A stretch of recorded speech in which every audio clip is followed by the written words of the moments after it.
নবী একদিন ভাষণ দিতেছে, তার সামনে এক সাহাবী রোদের মধ্যে দাঁড়িয়ে আছে। পয়গম্বর বললেন, এদিকে আসতে বলো ওনাকে। বলতেছে সে মান্নত করেছে, সে সামনের দিকে আসবে না। বসতে বলো, সে দাঁড়িয়ে থাকবে, বসবে না। আর কি মান্নত করেছে? সে মান্নত করেছে তা কারো সাথে কোনো কথা বলবে না। আর কি মান্নত করেছে? সে রোজা রাখবে।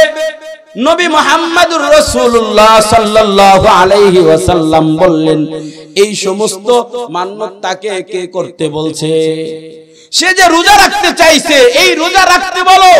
মুসলমানের ঘরে জন্মগ্রহণ করেছি, নামাজ কালাম পড়তেছি, তো আমার ঈমান ঠিক আছে।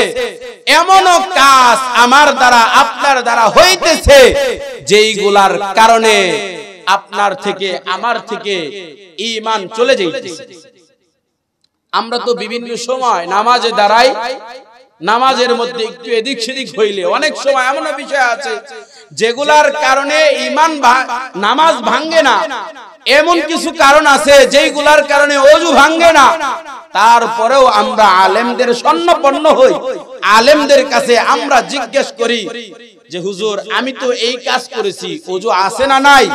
আমি তো নামাজ এই কাজ করেছি, আমার নামাজ ভেঙে গেছে নাকি?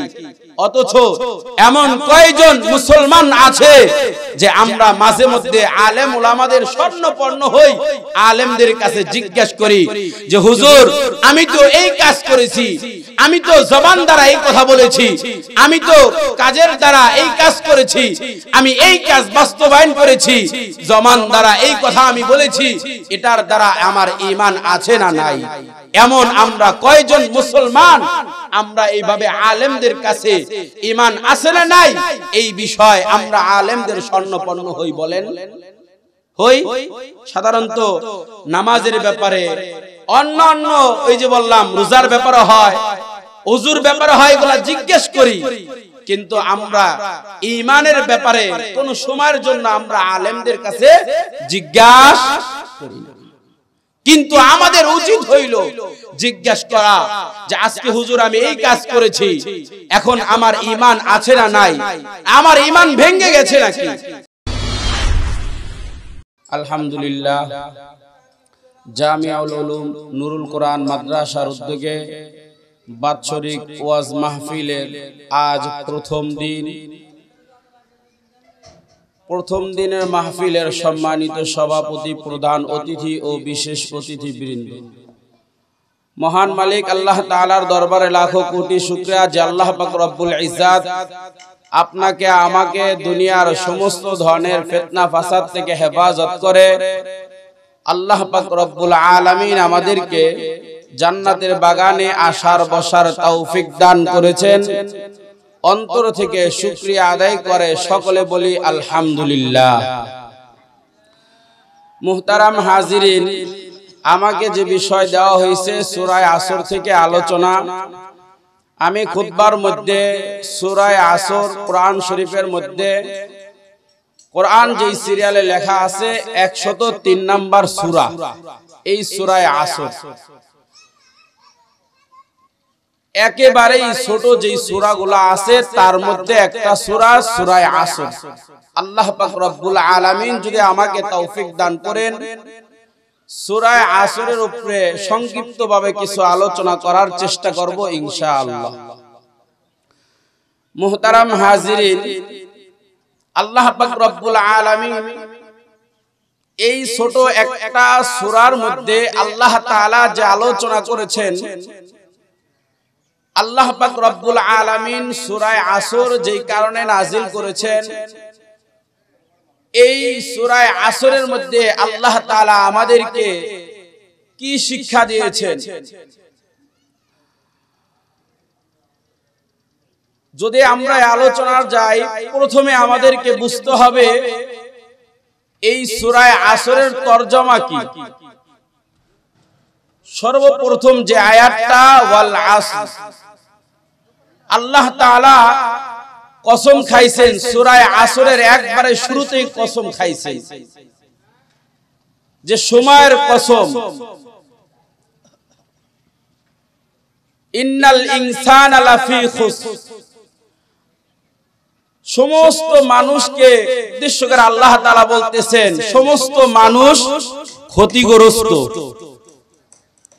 এটার বিপরীত হলো লাভবান।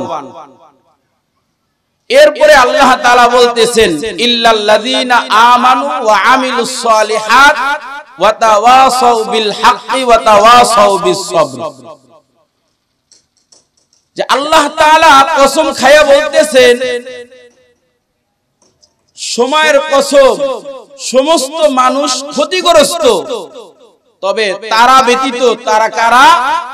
এক নাম্বার যে ব্যক্তি ঈমান এনেছে, দুই নাম্বার নেক আমল করেছে, তিন নাম্বার সৎ কাজের আদেশ দেয়, চার নাম্বার অসৎ কাজের নিষেধ করে।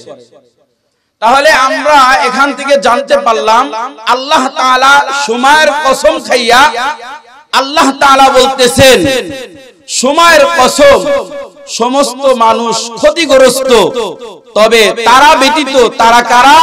চার শ্রেণীর মানুষের কথা আল্লাহ তাআলা বলছেন, যারা ঈমান আনেছে, যারা নেক আমল করতেছে, আর যারা সৎ কাজের আদেশ করবে, অসৎ কাজের নিষেধ করবে।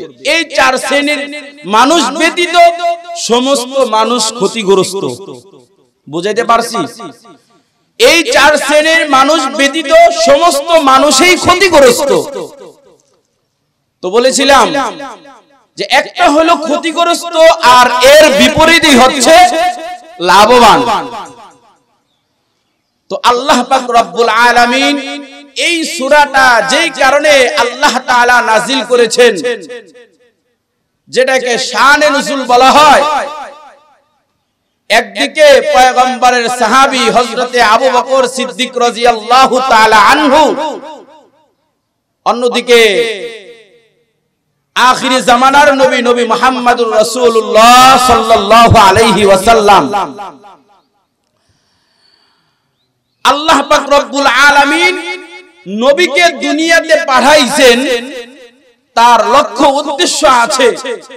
নবীকে দুনিয়াতে পাঠাইছেন নবুয়তের দায়িত্ব দিয়া। 63 বছরের জিন্দেগীর মধ্যে আল্লাহ পাক রব্বুল আলামিন শেষ 23 বছরের জিন্দেগীর মধ্যে রাসূল উম্মতকে দাওয়াত দিলেন। প্রথম 40 বছর অর্থাৎ তার জিন্দেগীর মধ্যে 3 ভাগের 2 ভাগ, প্রায় 2 ভাগ অংশের মধ্যে তিনি দাওয়াতের কাজ করলেন না।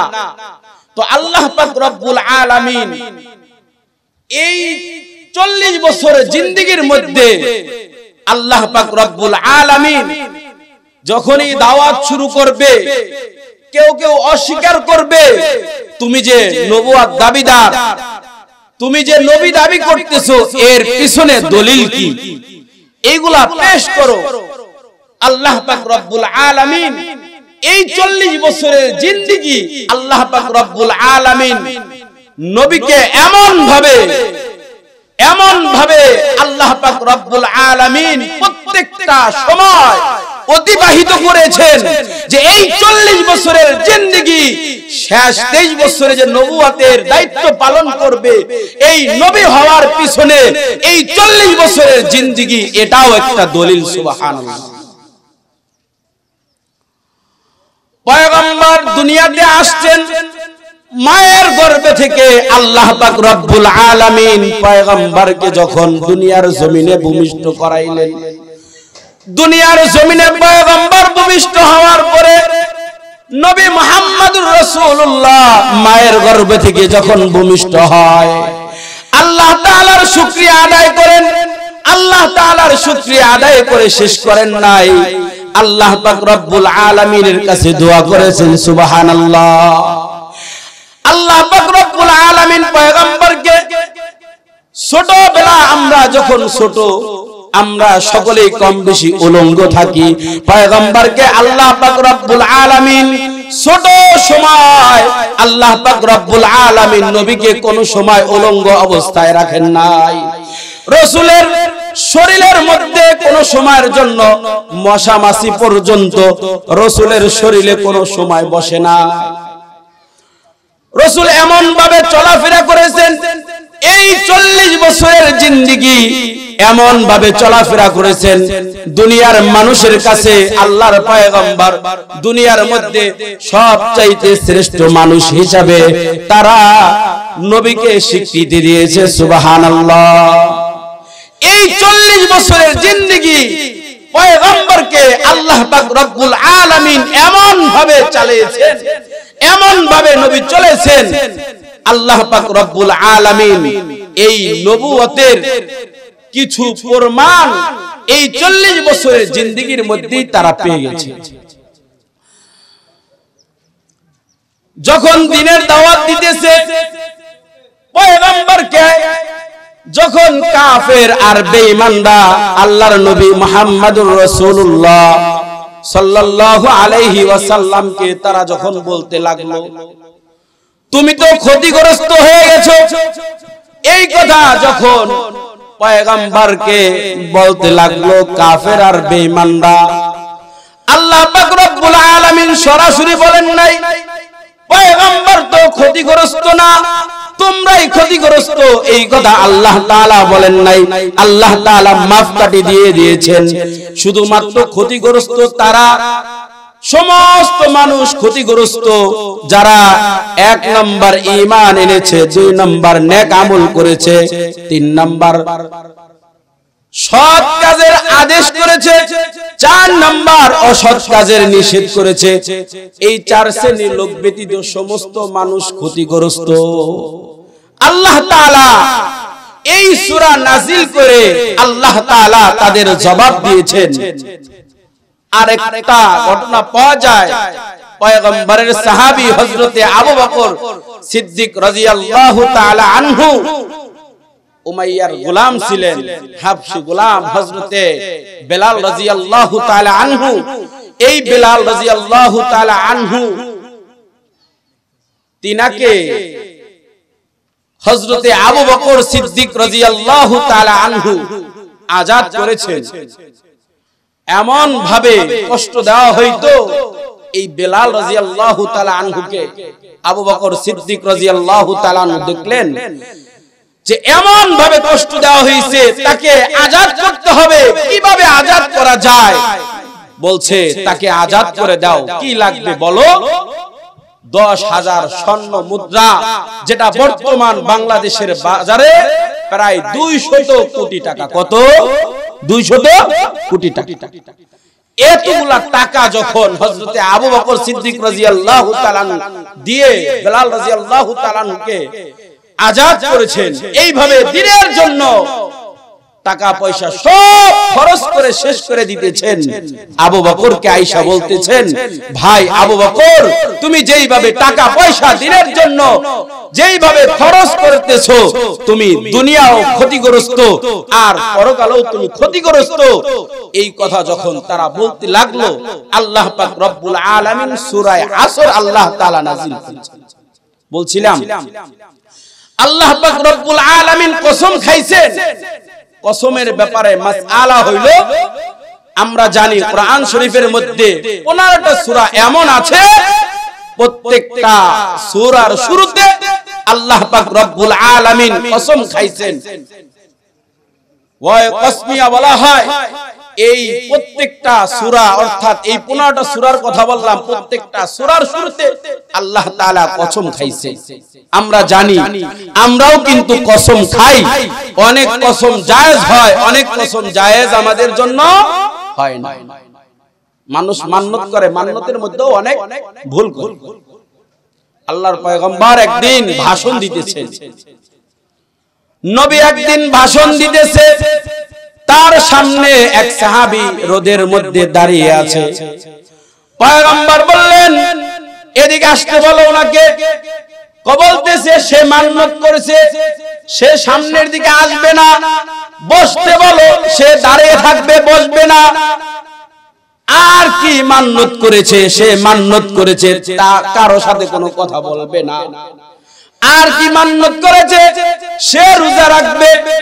নবী মুহাম্মদুর রাসূলুল্লাহ সাল্লাল্লাহু আলাইহি ওয়াসাল্লাম বললেন, এই সমস্ত মান্নত তাকে কে করতে বলছে? সে যে রোজা রাখতে চাইছে, এই রোজা রাখতে বলো। এই যে মান্যতগুলা করছে, এগুলা তো কোনো মান্যতই হয়। আমরা তেমনি ভাবে অনেক সময় কসম খাই। আরেকদিন আল্লাহ রাসূল সাল্লাল্লাহু আলাইহি ওয়াসাল্লাম কাবা ঘরের সামনে একজন সাহাবী নাকের সাথে আংটা লাগাইয়া এইরকম ভাবে টানাটানি করতেছে, জিজ্ঞাসা করতেছে এমন উনি কেন করতেছে? কাউনি মান্যত করছে, তার নাকের সাথে যে আংটা লাগাইছে, শিকল লাগাইছে, এরকম টানাটা করে রাসূল কাছে আইনা নিজ হাতে ওইটা কেটে দিয়েছে। এটার দ্বারা বোঝা যায় কিছু মান্যত আছে আর কিছু কসম আছে যেগুলা জায়েজ। আমরা যে কসম খাই, এমনও কসম আমাদের দ্বারা হয় যেই কসমগুলো আমাদের জন্য জায়েজ নাই, এরপরও আমরা কসম খাই। এমন ভুল আমরা করি কি করি না? আবারও কোন মুসলমান কসম খায়, যাও তোমার সাথে আর জীবনে আমি কথা বলবো না, এমন কসম খায়। আল্লাহর নামে কসম খাওয়া যায়, অন্য কার নামে কসম খাওয়া জায়েজ না। অনেক সময় বিভিন্ন ধরনের কসম খায়, আর জায়েজ কসম খাওয়ার পরেও যখন ওটা রক্ষা করতে পারে না, এর জন্য মাসআলা আছে। মাসআলা হইল কোন মানুষ যখন কসম খায়, তার জন্য কাজ হইল ওই মুসলমান যখন কসম খাইবে, কসম খাওয়ার পরে তার তিনটা সূরাত আছে। এক নাম্বার সূরাত হচ্ছে এই মানুষটা যখন কসম খাইছে, কসম খাওয়ার সময় যখন এই কসমটা জায়েজ পন্থায় হয়েছে, এটা রক্ষা করতে পারে না, তিনটা সূরাত। এক নাম্বার সূরাত হইল 10 জন ব্যক্তি যারা এইরকম ভাবে যে এই যে আমরা সাধারণত মাদ্রাসায় এই লিল্লা ভান্ডে যে খাবার খায়, এতিম অসহায় মিসকিন, তাদেরকে আমরা সাধারণত এই সমস্ত দান দক্ষিণার খাবার আমরা দেই, ঠিক না? এভাবে যে এতিম মিসকিন যারা আছে এমন 10 জন ব্যক্তিকে 2 বেলা খানা খাওয়াবে, একটা কাফারা। আরেকটা সূরাত হইল 10 জন ব্যক্তিকে সে নামাজ পড়তে পারে এই পরিমাণ পোশাক আদির ব্যবস্থা করে দিতে হবে। এখন সে 10 জন ব্যক্তিকে খাবারও খাওয়াইতে পারে না, আর 10 জনকে জামা কাপড়ও কিনা দিতে পারে না, তার জন্য 3 নাম্বার সূরাত হইল 3টা রোজা রাখবে। কয়টা রোজা? 3টা রোজা রাখবে। তো বলছিলাম এই হইল কসমের একটা মাসআলা বললাম। তো আল্লাহ তাআলা বলেছেন ওয়াল আসর, সময়ের কসম। আল্লাহ তাআলা যে কসম খাইছেন সময়ের কসম, এই কসমের মাসআলাও বললাম। সময় কত গুরুত্বপূর্ণ জিনিস, সময়ের মূল্য যারা দিয়েছে তারা দুনিয়ার জমিনে আল্লাহ তাআলা তাদেরকে আল্লাহ তাআলা উন্নত বানিয়ে দিয়েছেন। কথা বলেন ঠিক না বেঠিক? জাপানের প্রধানমন্ত্রী আজ থেকে 20-25 বছর আগে একদিন যাইতেছেন, যাওয়ার পথে দেখতেছে ফুটবল খেলতেছে, তো আবার বিকেল বেলা যখন আসতেছে আসার পথে আবার খেলতেছে। করা এই যে সকাল শুরু করলো, বিকাল পর্যন্ত খেলাধুলা চলতেছে। কি করতেছে? সকালবেলা মনে করছে একটু শরীর চর্চা হবে, খেলতেছে। তাই তো সকাল থেকে শুরু করেছে, সারাদিন অনর্থক কোনো কাজ নাই, সারাদিন এই সময়টা নষ্ট করে দিল। এরপর থেকে প্রধানমন্ত্রী জাপানের উনি বলেছে যে এই জাপানে আর কেউ কোনো খেলাধুলা করতে পারবে না। আজকে দুনিয়ার দিকে উদাহরণ দিলাম যে এইভাবে যখন দুনিয়ার জমিনে কোনো মানুষ এই সময়কে মূল্য দিয়েছে, যখন সময়কে মূল্য দিয়েছে, সমস্ত ধরনের খেলাধুলা ওই জাপানে বন্ধ করে দিয়েছে। আজকে ব্র্যান্ডের একটা ঘড়ি কোনো মানুষ কিনে, ওটার সাথে লেখা থাকে মেড ইন জাপান, ঠিক না? এটা দুনিয়া। দুনিয়াতে তারা সময়কে মূল্য দেওয়ার কারণে আল্লাহ পাক রব্বুল আলামিন তাদেরকে, তাদের দেশকে এত উন্নত বানিয়ে দিয়েছে। আজকে আমরাও যদি সময়কে মূল্য দেই, আল্লাহ তাআলার দরবারে আপনার আমার মর্যাদাও আল্লাহ তাআলা বাড়াই দিবেন। কি বলেন? আপনার আমার মূল্য আল্লাহ তাআলার দরবারে বেড়ে যাবে। বলেছিলাম যে এই সূরার ফাজাইল দেখেন, একটু একটু করে বলতে হয় যেহেতু সময় অনেক কম। যে এই সূরার ফাজাইল যদি বলি, সাহাবায়ে কেরামদের মধ্য থেকে 2 জন সাহাবীর সাথে দেখা হইতো, তাদের অভ্যাস তো এমন ছিল, একজন আরেকজনকে এই সূরা আসর না শুনাইয়া তারা বিদায় নিতেন না। সুবহানাল্লাহ। এই সূরা আসরের মূল্য আর ফজিলত আল্লাহ তাআলার কাছে অনেক বেশি। তো এই সময়ের কসম আল্লাহ তাআলা খাওয়ার পরে বলছেন সমস্ত মানুষ ক্ষতিগ্রস্ত, তারা ব্যতীত। তারা কারা? এক নাম্বার যারা ঈমান এনেছে। এখন ঈমানের এই ঈমানকে যদি আবিধানিক অর্থে বলা হয় স্বীকৃতি দেওয়া, আর শরীয়তের পরিভাষায় এর অর্থ হচ্ছে অন্তরে বিশ্বাস করা, মুখে স্বীকার করা, কাজ কর্মে বাস্তবায়ন করা। মুফাসসিরে কেরাম আবার একত্রিত করে বলে দিয়েছেন ঈমানে মুফাসসালের মধ্যে 7টা জিনিসের প্রতি বিশ্বাস স্থাপনের নাম হচ্ছে ঈমান। এটা আমরা সবাই জানি। আমানতু বিল্লাহি ওয়া মালাইকাতিহি ওয়া কুতুবিহি ওয়া রুসুলিহি ওয়াল ইয়াউমিল আখির ওয়াল কদরি খায়রিহি ওয়া শাররিহি মিনাল্লাহি তাআলা ওয়াল বা'সি বা'দাল মাউত। আল্লাহ পাক রব্বুল আলামিন আবার 7টা বিষয়ের উপরে আল্লাহ পাক রব্বুল আলামিন বলেছেন এই 7টা জিনিসের উপর বিশ্বাস স্থাপন করার নাম হচ্ছে ঈমান। এখন আমরা তো ঈমানদার, আমরা ঈমান গ্রহণ করার পরে আমরা সকলেই মনে করি মুসলমানের ঘরে জন্মগ্রহণ করেছি, নামাজ কালাম পড়তেছি, তো আমার ঈমান ঠিক আছে। এমনও কাজ আমার দ্বারা আপনার দ্বারা হইতেছে যেইগুলার কারণে আপনার থেকে আমার থেকে ঈমান চলে যাইতেছে। আমরা তো বিভিন্ন সময় নামাজে দাঁড়াই, নামাজের মধ্যে একটু এদিক সেদিক হইলে অনেক সময় এমন বিষয় আছে যেগুলার কারণে ঈমান নামাজ ভাঙ্গে না। এমন কিছু কারণ আছে যেগুলার কারণে ওযু ভাঙ্গে না, তারপরেও আমরা আলেমদের শরণাপন্ন হই।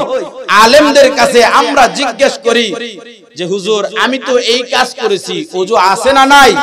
আমি তো নামাজ এই কাজ করেছি, আমার নামাজ ভেঙে গেছে নাকি? অথচ এমন কয়জন মুসলমান আছে যে আমরা মাঝে মধ্যে আলেম ওলামাদের শরণাপন্ন হই, আলেমদের কাছে জিজ্ঞেস করি যে হুজুর আমি তো এই কাজ করেছি, আমি তো জবান দ্বারা এই কথা বলেছি, আমি তো কাজের দ্বারা এই কাজ করেছি, আমি এই কাজ বাস্তবায়ন করেছি, জবান দ্বারা এই কথা আমি বলেছি, এটার দ্বারা আমার ঈমান আছে না নাই? এমন আমরা কয়জন মুসলমান আমরা এইভাবে আলেমদের কাছে ঈমান আছে না নাই এই বিষয় আমরা আলেমদের শরণাপন্ন হই? বলেন হই। সাধারণত নামাজের ব্যাপারে, অন্যান্য ওই যে বললাম রোজার ব্যাপারে হয়, ওযুর ব্যাপারে হয়, এগুলা জিজ্ঞেস করি, কিন্তু আমরা ঈমানের ব্যাপারে কোন সময়ের জন্য আমরা আলেমদের কাছে জিজ্ঞাসা করি না। কিন্তু আমাদের উচিত হইল জিজ্ঞাসা করা যে আজকে হুজুর আমি এই কাজ করেছি, এখন আমার ঈমান আছে না নাই, আমার ঈমান ভেঙে গেছে নাকি, এগুলা জিজ্ঞাসা করা উচিত। কিন্তু আমরা কোন সময়ের জন্য এগুলা এই ঈমানে মুফাসসালের মধ্যে যে 7টা বিষয় বলা হয়েছে এটা তো আমরা সবাই জানি। আমানতু বিল্লাহি ওয়া মালাইকাতিহি ওয়া কুতুবিহি ওয়া রুসুলিহি ওয়াল ইয়াউমিল আখিরি ওয়াল কদরি খায়রিহি ওয়া শাররিহি মিনাল্লাহি তাআলা ওয়াল বা'সি বা'দাল মাউত। এক নাম্বার আমি ঈমান আনলাম আল্লাহ তাআলার উপর, এক নাম্বার ঈমান আল্লাহর উপর। দ্বিতীয় নাম্বার আমি ঈমান আনিলাম ওয়া মালাইকাতিহি তার সমস্ত ফেরেশতাগণের উপর, ওয়া কুতুবিহি তার সমস্ত কিতাব সমূহের উপর, ওয়া রুসুলিহি তার সমস্ত নবী রাসূলগণের উপর, ওয়াল ইয়াউমিল আখির। 5 নাম্বার আমরা ঈমান আনলাম কিয়ামতের দিনের উপর। 6 নাম্বার ভালো মন্দ যা কিছু হয় আল্লাহর পক্ষ থেকেই হয়, তাকদীরের উপর, ঠিক না? 7 নাম্বার সর্বশেষ আবার পুনরায় আমাদেরকে জীবিত হইতে হবে, পুনরায় আমাদেরকে জীবিত হইতে হইবে ওই দিনের উপর, ঠিক না? এই 7টা বিষয় আমাদেরকে পূর্ণ আমাদের বিশ্বাস স্থাপন করতে হবে। এখন কথা হলো, আমরা সকল মুসলমান, আমরা ঈমান আনার পরে আমরা মনে করি আপনার আমার ঈমান ঠিক আছে, অথচ এমনও কাজ আপনার আমার দ্বারা হয়ে যায়, এমনও কাজ আমরা জীবনে এমন কাজ করতেছি যেগুলার দ্বারা আমাদের কি হয়, আমাদের ঈমান ভেঙে যায়, আমাদের ঈমান নষ্ট হয়ে যায়, অথচ আমাদের কোনো এই বিষয়ে কোনো খেয়াল। এই জন্য মুহতারাম হাজিরিন, আমাদের সকলেরই উচিত হইল যে আমরা প্রত্যেকটা বিষয় উলামায়ে কেরামের স্বর্ণপন্ন হব, আলেমদের কাছে আমরা জিজ্ঞাসা করব। সময়ের মূল্য দেখেন আল্লাহ তাআলার কাছে কত বেশি। আল্লাহর পয়গম্বর সাল্লাল্লাহু আলাইহি ওয়াসাল্লামকে সাহাবায়ে কেরাম জিজ্ঞেস করেন, ইয়া রাসূলুল্লাহ, ইয়া হাবিবাল্লাহ, আল্লাহ তাআলার কাছে সবচাইতে প্রিয় আমল, সবচাইতে পছন্দনীয় আমল আল্লাহ তাআলার কাছে কোনটি? পয়গম্বরের কাছে সাহাবায়ে কেরাম জিজ্ঞেস করেন, আল্লাহর কাছে পছন্দনীয় আমল, আল্লাহ তাআলার কাছে প্রিয় আমল কোনটি? পয়গম্বর জবাব দেন, আল্লাহ তাআলার কাছে সবচাইতে প্রিয় আমল, সবচাইতে পছন্দনীয় আমল হচ্ছে সময় মতো নামাজ আদায় করা। কি করা? সময় মতো নামাজ আদায় করা। সময়ের মূল্য আল্লাহ তাআলার কাছে আছে না নাই? আল্লাহ তাআলার কাছে আছে। এই জন্যই আল্লাহ তাআলা কসম খেয়েছেন। বলছিলাম আল্লাহর পয়গম্বর সাল্লাল্লাহু আলাইহি ওয়াসাল্লাম বলেছেন, মানুষকে আল্লাহ তাআলা এমন দুটি নিয়ামত আল্লাহ পাক রব্বুল আলামিন দান করেছেন, এমন দুটি নিয়ামত আল্লাহ পাক রব্বুল আলামিন দান করেছেন, যেই দুইটা নিয়ামতের ব্যাপারে উম্মত খুবই উদাসীন। কি বলেছি বলেন? আল্লাহ তাআলা এমন দুটি নিয়ামত উম্মতকে আল্লাহ দিয়েছেন, কিন্তু এই দুটি বিষয়, এই দুটি নিয়ামতের বিষয় উম্মত খুবই উদাসীন, গাফিল। দুইটা বিষয় কি?